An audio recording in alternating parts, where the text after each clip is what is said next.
El libro de Apocalipsis, capítulo 2, versículos 18 al 29. Leamos en el nombre de Jesús. Amén. Y escribe al ángel de la iglesia en Tiatira, el Hijo de Dios, el que tiene ojos como llamas de fuego y pies semejante al bronce bruñido, dice esto: Yo conozco tus obras, y amor, y fe, y servicio, y paciencia, y que tus obras postreras son más que las primeras. Pero tengo unas pocas cosas contra ti, que toleras que esa mujer Jezabel, que se dice profetiza, enseñe y seduzca a mi siervo a fornicar y a comer cosas sacrificadas a los ídolos. Y le he dado tiempo para que se arrepienta, pero no quiere arrepentirse de su fornicación. He aquí, yo la arrojo en cama y en gran tribulación a los que con ella adulteran, si no se arrepienten de las obras de ella. Y a sus hijos heriré de muerte, y todas las iglesias sabrán que yo soy el que escudriña la mente y el corazón, y os daré a cada uno según vuestras obras.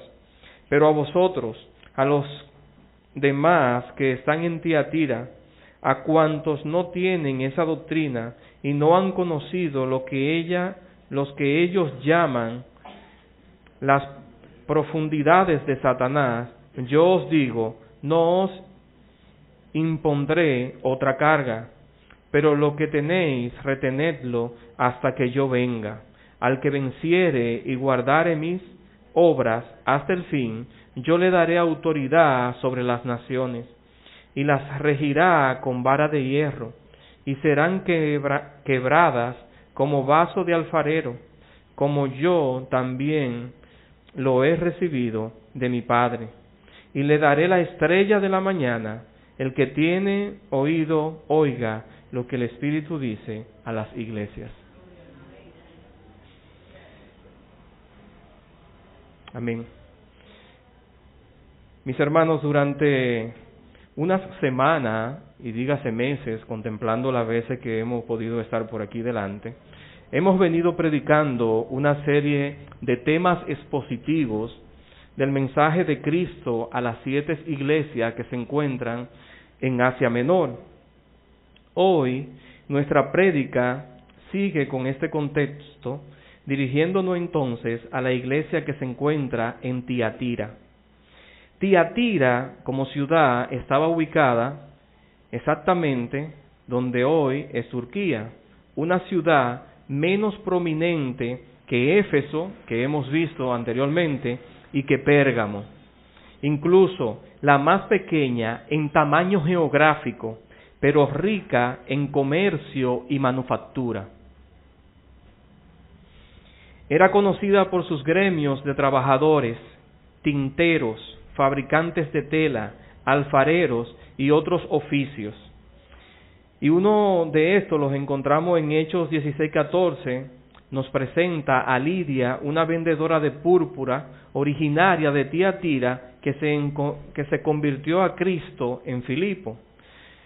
Y en Hechos capítulo 16, versículo 14, referente a esta historia, dice lo siguiente: Entonces, una mujer llamada Lidia, vendedora de púrpura de la ciudad de Tiatira, que adoraba a Dios, estaba oyendo, y el Señor abrió el corazón de ella para que estuviese atenta a lo que Pablo decía.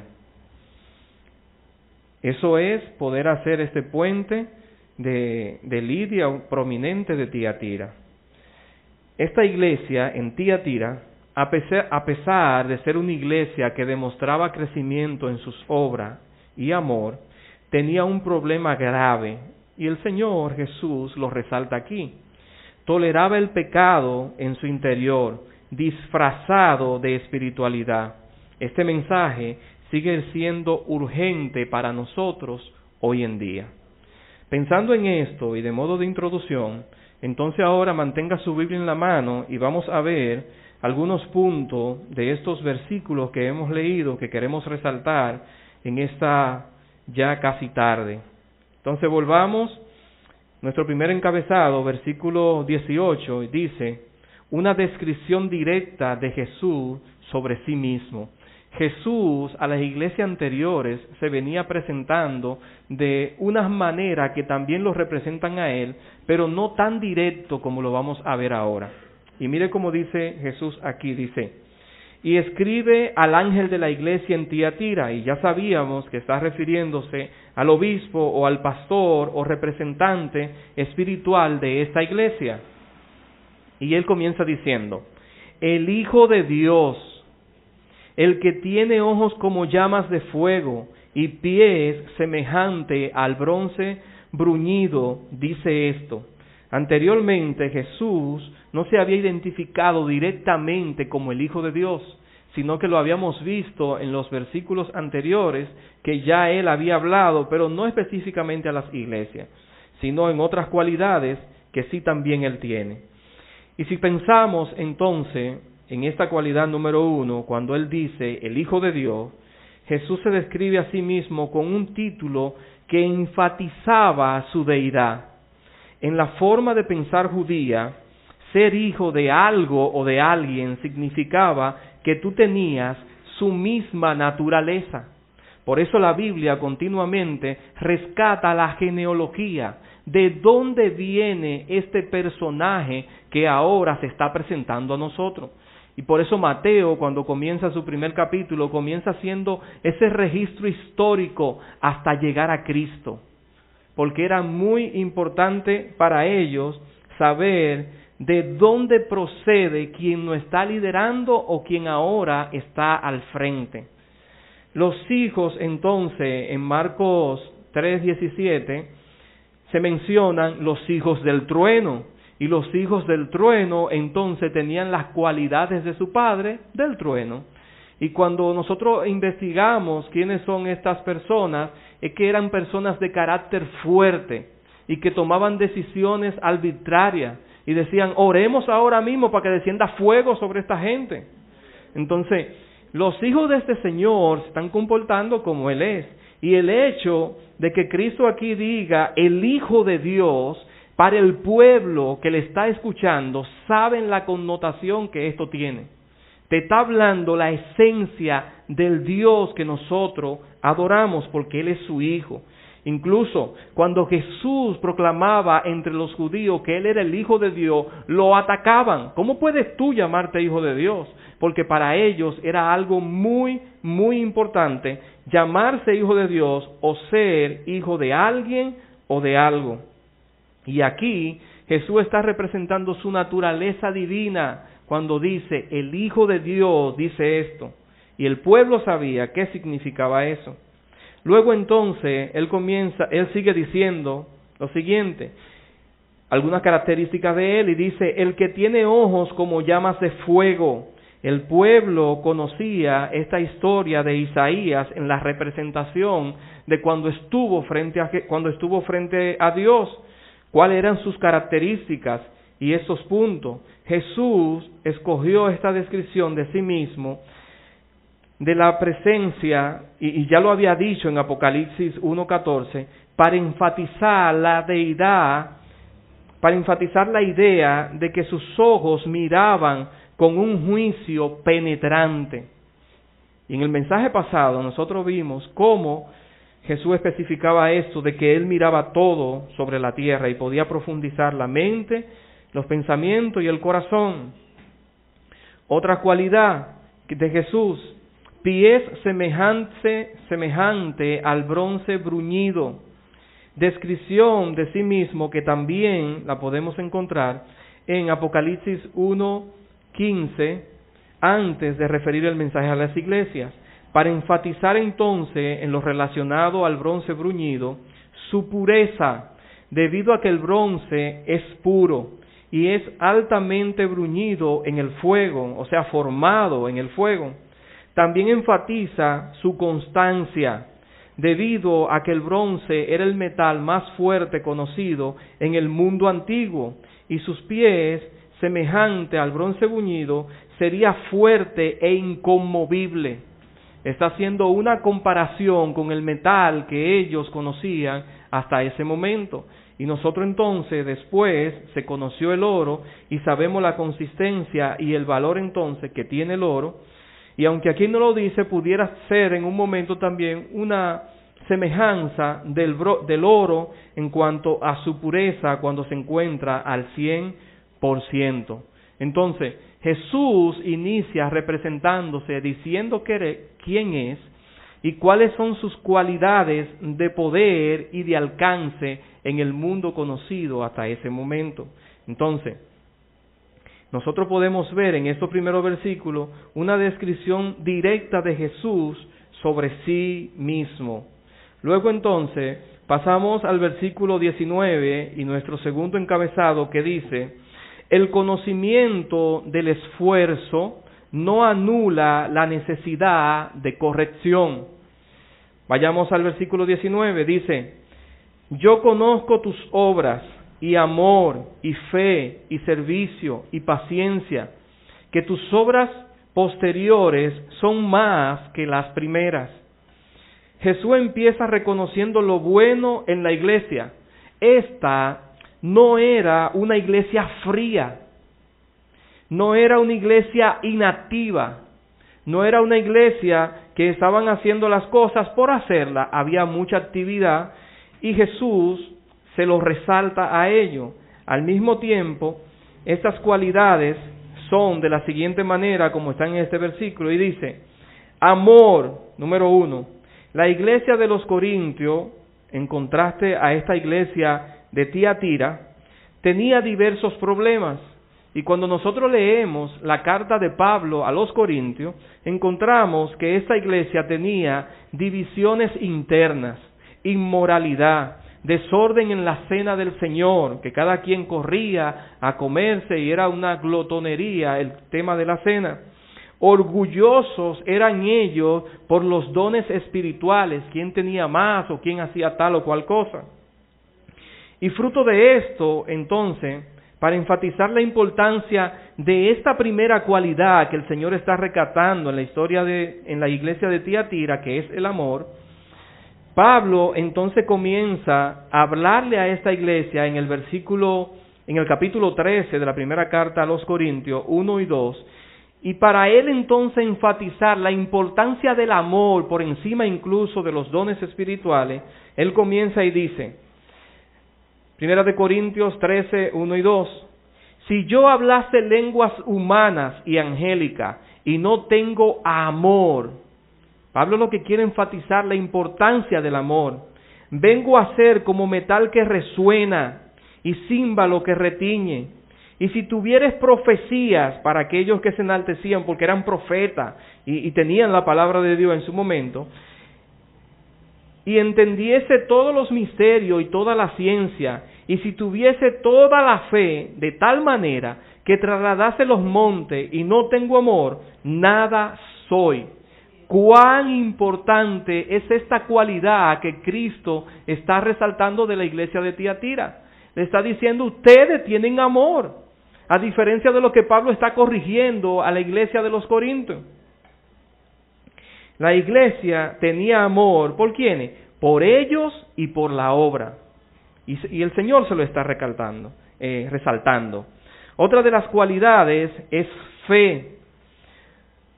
Y Jesús le resaltarlo aquí, Jesús, es de vital importancia, ya que fueron muchas las ocasiones en que el Señor demandó a sus discípulos que tuvieran fe y les recordaba continuamente.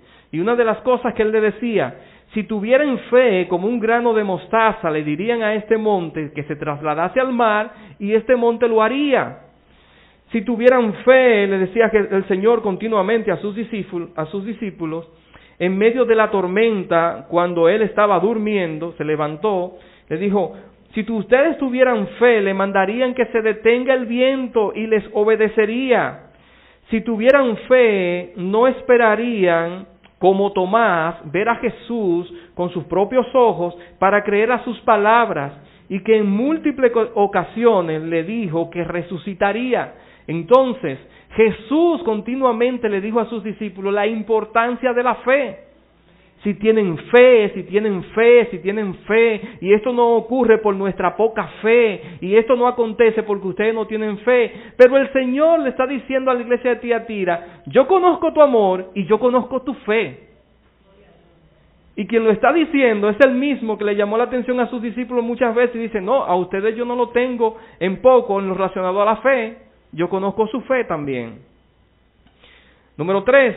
El Señor le está hablando a ellos sobre su servicio. Dice, esta palabra servicio tiene que ver con la disposición de ayudar a los demás en el servicio a la obra de Dios. Jesús es el modelo supremo de servicio y quedó evidenciado en su palabra muchos de los actos que él hizo demostrando el servicio a sus discípulos. Y uno de ellos fue cuando él lavó los pies a sus discípulos y vivió para atender las necesidades físicas y espirituales de ellos. Dice, servir en la iglesia es seguir su ejemplo. Mateo 20:28 dice, y el Hijo del Hombre no vino para ser servido, sino para servir. Y Jesús mismo lo dijo esto. El servicio fortalece los lazos dentro de la iglesia. Ayudar a otro es una forma concreta de mostrar el amor cristiano y de construir una comunidad sólida y solidaria.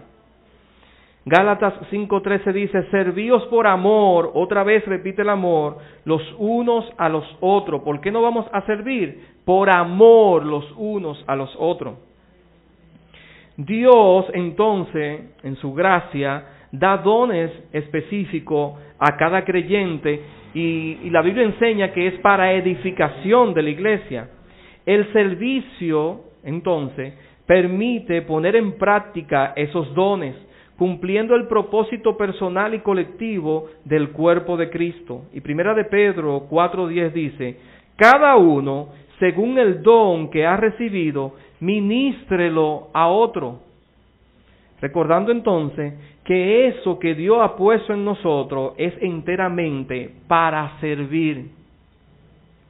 El punto número 4, que este versículo 19 resalta, la paciencia de la iglesia, la paciencia de soportar y esperar. No tengo el tiempo para explicar cada uno de estos textos el día de hoy, pero por esa causa solamente estoy mencionando su importancia y las referencias bíblicas que implican estos. Y en lo relacionado a la paciencia dice, la paciencia es evidencia de una vida guiada por el Espíritu Santo. Gálatas 5:22. La paciencia se forma al atravesar dificultades, fortaleciendo al mismo tiempo la fe. Santiago 1:2-3, capítulo 1, versículo 2-3. Dios mismo es paciente con la humanidad. Jesús mostró paciencia con sus discípulos, y ya veíamos en muchas ocasiones, y con los pecadores. Segunda de Pedro 3:9. Se espera que los creyentes practiquen la paciencia en sus relaciones como expresión de amor cristiano. Éfesos 4:2. Entonces, estas son cualidades que están en el versículo 19, que aunque se ven cortas porque son palabras cortas, tienen mucha relevancia e importancia en una iglesia. Y Jesús está resaltando estas cualidades positivas en la iglesia de Tiatira. Y algo muy importante que pudiera pasar desapercibido, el Señor también le dice, yo conozco tus obras postreras, que tus obras postreras son mayor que la primera. Es necesario entonces que, tomando esto en consideración, nosotros terminemos bien, aún mejor que como empezamos. Y si nosotros pensamos en la historia de Salomón, Salomón se encuentra sucediendo a su padre David y él no sabe qué él va a hacer. Y lo primero entonces que le pide a Dios es que le ayude a gobernar ese pueblo. Dios le regala sabiduría y entendimiento y Salomón comienza a dirigir al pueblo, pero Dios también le dijo: cuídate de seguir los preceptos de tu padre David y yo estaré contigo. Y mientras comenzó el reinado, todo iba marchando bien, todo está creciendo, todo va de viento en popa. La nación se está dando a reconocer, incluso en tierras lejanas, cómo la mano de Dios había bendecido a este rey, el rey Salomón. Pero para rescatar la importancia no solamente de comenzar bien, sino de terminar bien, mire cómo entonces está terminando Salomón después de haber empezado bien.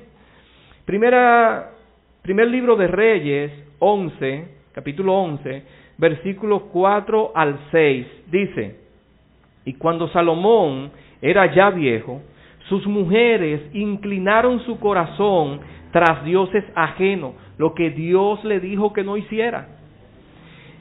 Y su corazón no era perfecto con Jehová su Dios, como el corazón de su padre David, porque Salomón siguió a Astoré, diosa de los fenicios, y a Milcón, ídolo abominable de los amonitas.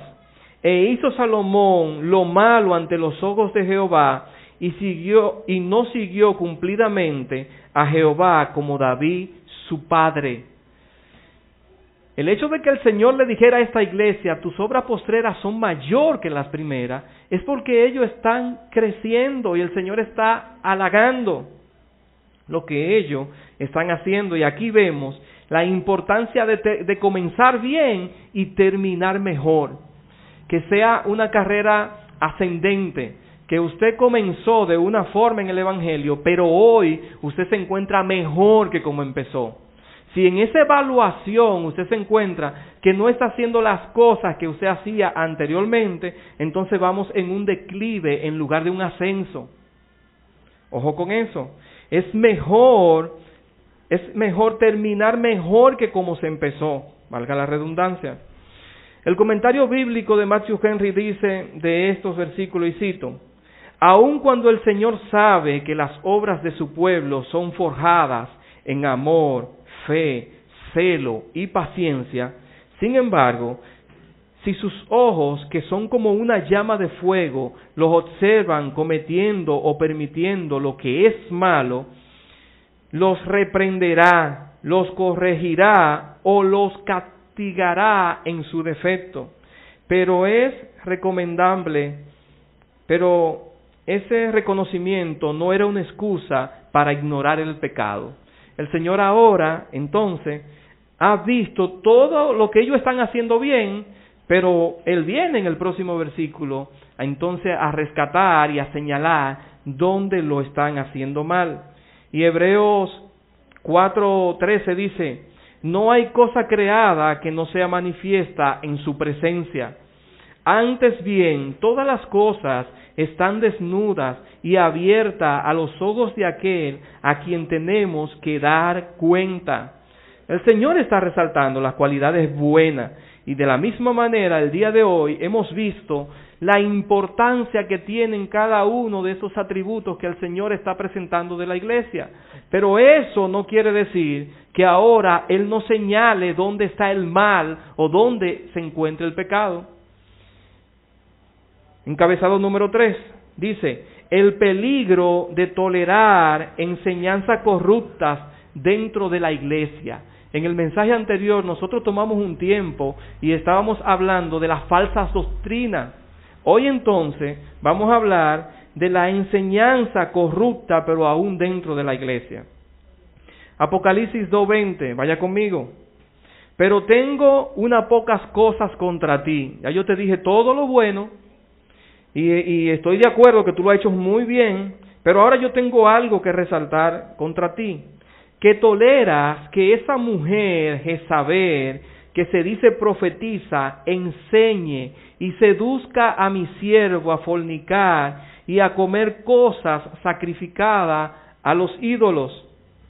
El centro de la corrupción en la iglesia de Tiatira es una mujer que Jesús llama Jezabel.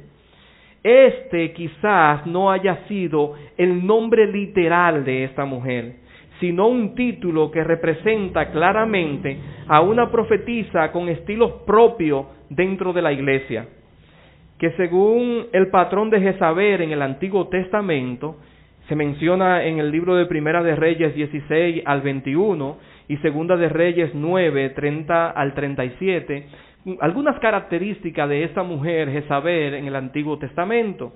Y para resaltar y entender un poco, cuando Jesús le está diciendo en la iglesia de Tiatira, sea su nombre o no sea, ¿con qué la está comparando? Mire, Jezabel fue una reina de Israel, esposa de Acab, un rey malvado del reino del norte. Jezabel era hija de Edbaal, sacerdote del rey de Sidón, Finicio, y trajo consigo el culto a Baal y a Asera, dioses falsos cananeos. Influenció a su esposo Acab y a todo Israel para que abandonaran el culto al Dios verdadero.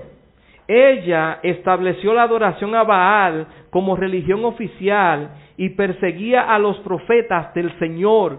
Y si nosotros contamos la historia, Elías está corriendo a esta mujer y está diciendo, Señor, tú sabes cómo esta mujer ha acabado con los profetas, para que usted vea la influencia y cómo ella estaba persiguiendo a los hombres de Dios. Esta Jezabel no solo representa una persona específica, sino también un espíritu de corrupción doctrinal y moral que se infiltra disfrazada de autoridad espiritual. En un tiempo estuvo muy de moda en el círculo cristiano la denominada palabra, esa persona tiene el espíritu de Jezabel. Y usted dice, bueno, si tiene cualidades muy parecidas a la que la Biblia presenta, pues entonces hay similitudes y se puede seguir utilizando, ya que la Biblia enseña que los hijos de Satanás son conocidos por sus obras de la misma manera que nosotros, los hijos de la luz, somos conocidos por la luz. Es una discusión, o en una discusión entre Jesús y los líderes religiosos sobre la fuente de su enseñanza y su autoridad, en nombre de quién tú dices o haces tal o cual cosa, que Jesús le está acusando de seguir las tradiciones y la manera de pensar de Satanás, quien es el padre de mentira, y no se mantiene en la verdad. Y en esta discusión Jesús le dice, Juan 8:44, vosotros sois de vuestro padre el diablo, y los deseos de vuestro padre queréis hacer. Él ha sido homicida desde el principio y no ha permanecido en la verdad, porque no hay verdad en él. Cuando habla mentira, de lo suyo habla, porque él es mentiroso y padre de mentira, y aquellos que practiquen y se parezcan a él, entonces Jesús está diciendo, ustedes son hijos de él. Un estudioso dice lo siguiente, y aquí es que se resalta un poco más este nombre de Jezabel. Dice, el nombre Jezabel tenía una poderosa connotación. ¿Recuerden cuando Jesús comienza a decir, yo soy el Hijo de Dios? Esa era una connotación que el pueblo sabía que Jesús estaba diciendo. Pero también en las enseñanzas y en la manera de vivir de Jezabel, mencionar a esta mujer era algo también catastrófico. El nombre de Jezabel tiene una connotación mala. Si nosotros en nuestros días llamamos a alguien que es un Judas, entonces usted dice, hay problema. Y allá donde nuestro hermano Pascual hay un hermano que se llama Judas, y cuando él dijo, no, porque con Judas, una vez uno como que se asustó y dije, aquí hay algo malo. No, pero es un hombre de Dios. Bueno, pero ¿qué nombre? Entonces, ya usted de ahí en adelante comienza a pensar que si alguien se llama Judas, usted entra en pánico. O en su defecto, si alguien le dice, usted es un Hitler, o usted es un Trujillo, esas palabras tienen connotaciones porque históricamente las personas que le dieron honor a ese nombre fueron personas muy difíciles. Es también algo fuerte llamar a esta mujer que Jesús está llamando aquí Jezabel. Ella era uno de los personajes más malvado del Antiguo Testamento. Jezabel tenía un récord poco envidiable de maldad.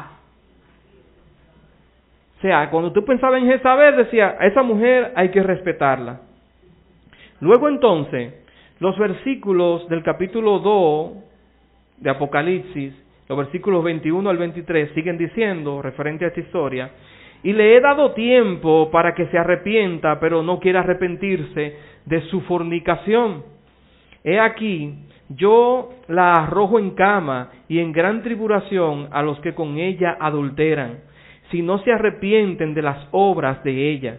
Y a sus hijos heriré de muerte, y todas las iglesias sabrán que yo soy el que escudriña la mente, el corazón, y os daré a cada uno según vuestras obras. Fíjese que aunque el Señor está dirigiendo un mensaje a la iglesia de Tiatira, nosotros encontramos un plural en las implicaciones. Él dice, y a todas las iglesias sabrán que yo soy el que escudriño la mente y el corazón. Eso entonces nos está abarcando a nosotros hoy en día. Tiatira toleraba el error en vez de corregirlo. El problema no era solo Jezabel, sino una iglesia que prefería evitar el conflicto en vez de defender la santidad. Yo no quiero entrar en conflicto, mejor lo evito en lugar de defender la santidad. Y como yo he estado muy preguntón en los últimos mensajes, yo le pregunto a usted, ¿qué toleramos hoy nosotros en nombre de la unidad o en nombre de la inclusividad? ¿Qué estamos tolerando? ¿En nombre de la unidad o la inclusividad? ¿Está en juego la santidad de Dios? Cuidado, porque con la inclusividad estamos permitiendo muchas cosas para no ofender, para no herir, pero mis derechos quedan anulados. Cuidado. Encabezado número 4, la promesa de recompensa al vencedor. Versículos 26 al 28 del capítulo 2 de Apocalipsis. Al que venciere y guardare mis obras hasta el fin, yo le daré autoridad sobre las naciones, y las regirá con varas de hierro, y serán quebradas como vaso de alfarero, como yo también la he recibido de mi Padre. Y le daré la estrella de la mañana. La estrella de la mañana. Cristo no solo advierte, también anima a las personas, a los que perseveran. No solo lo está advirtiendo, sino que también lo anima. No se contaminan o no se contaminen ustedes. Él les promete autoridad, comunión profunda y victoria eterna. Permanecer fieles no es fácil porque estamos en medio de un mundo que está caminando contrario a lo que espera el Señor de nosotros. Pero es muy recompensado al final. Y Dios está diciendo, tendrán autoridad, comunión profunda y una victoria eterna. A pesar del ambiente corrompido, Dios honra a los que le son leales. Dios los honra, aun cuando eso tenga que ver con un tipo de empleo o con cualquier otra cosa que nosotros valoramos. Todo el que está agradando más al mundo está siendo desleal a Dios. Usted no puede servir a dos señores. Amará a uno o aborrecerá a otro. Y una misma fuente no puede dar agua dulce y agua salada. Todo el que está agradando más al mundo está en deslealtad a Dios. Y todo el que está dentro de la iglesia, permitiendo falsa doctrina o enseñanza, también está siendo desleal a Dios. Y preste atención, iglesia.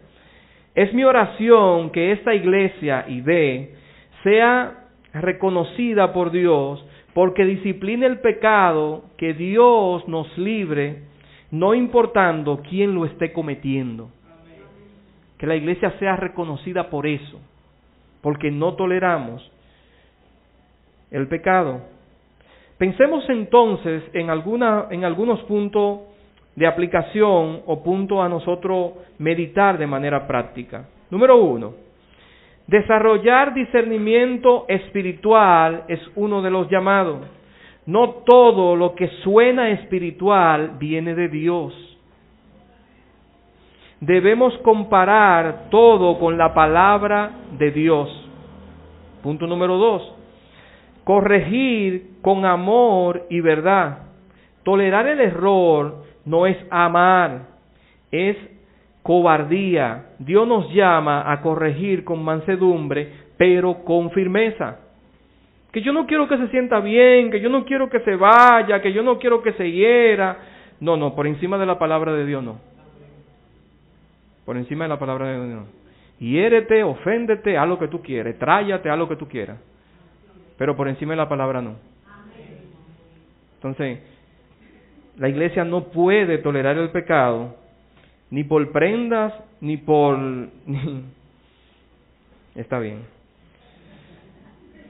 Permanecer fieles hasta el fin. No basta, y ya lo decíamos, comenzar bien, hay que terminar bien. Ahí entonces es donde se ha quedado tu primer amor.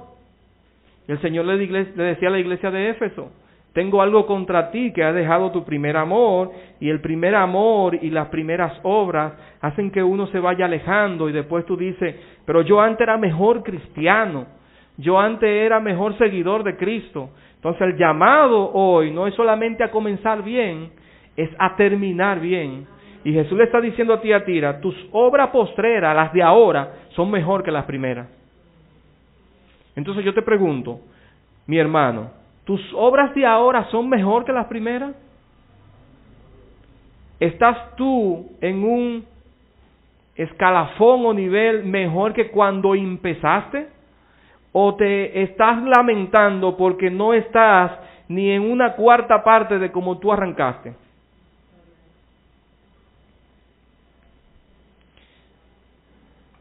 Dios busca vencedores, no simpatizantes. Lo más que tenemos es personas que inician proyectos, pero pocos finalizan. Están los que todos los eneros comienzan la dieta. Entonces, los que retoman la universidad, pero no la terminan. También los que inician disciplinas espirituales, y terminan abandonándola. Hábitos saludables como el tiempo de oración, el devocional, la lectura bíblica.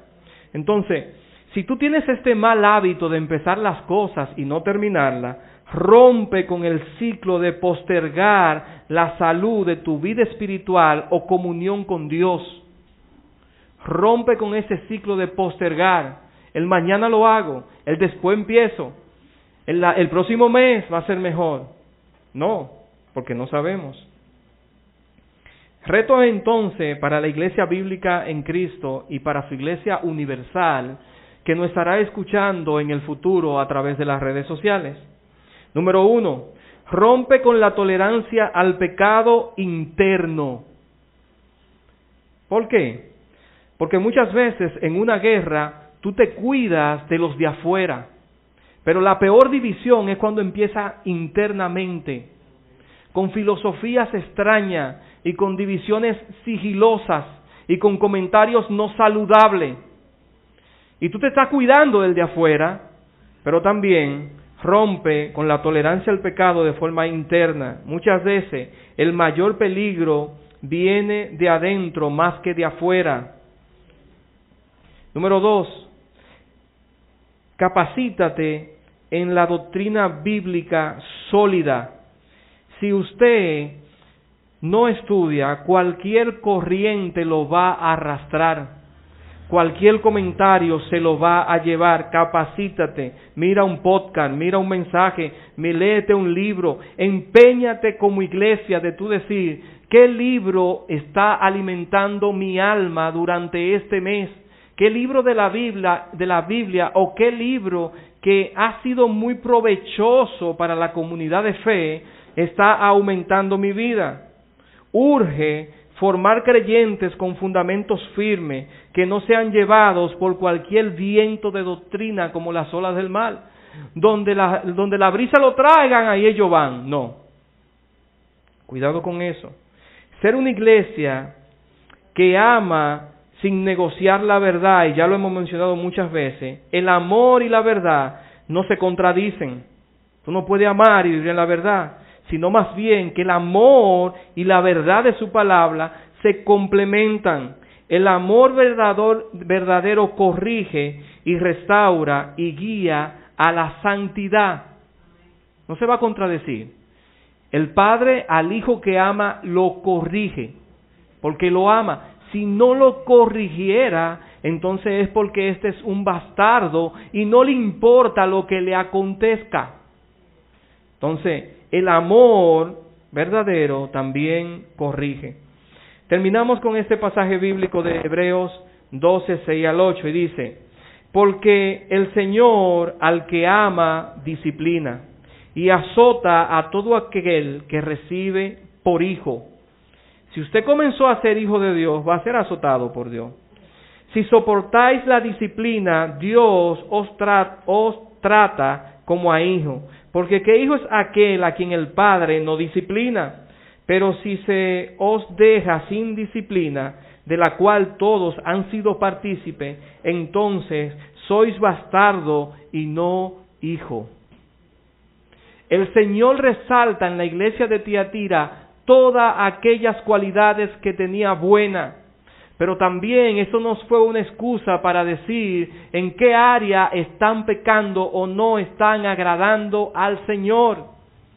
Y este espíritu de Jezabel, que trae con él una innumerable de connotaciones negativas, y entre ellas divisiones, debe ser identificado, pero erradicado lo más pronto posible de la iglesia. Si usted está mezclado con alguien que, aunque no se llame Jezabel, usted está viendo que tiene ciertas cualidades muy parecidas a las que hemos mencionado hoy, entonces denúnciela, acércala, hombre o mujer. Denúncielo, acérquese y corríjalo, pero no lo tolere porque no se sienta mal. Tengo que tolerarlo porque es mi hermano y después se va a sentir mal. No, porque entonces el mal será peor que no haber accionado a tiempo. Inclinen su rostro y oramos juntos. Señor, cuán bella es tu palabra para nuestras vidas. Tu palabra es verdad, tu palabra nos corrige y tu palabra nos guía. Padre, nosotros como iglesia estamos atendiendo al llamado que tú le haces a Tiatira.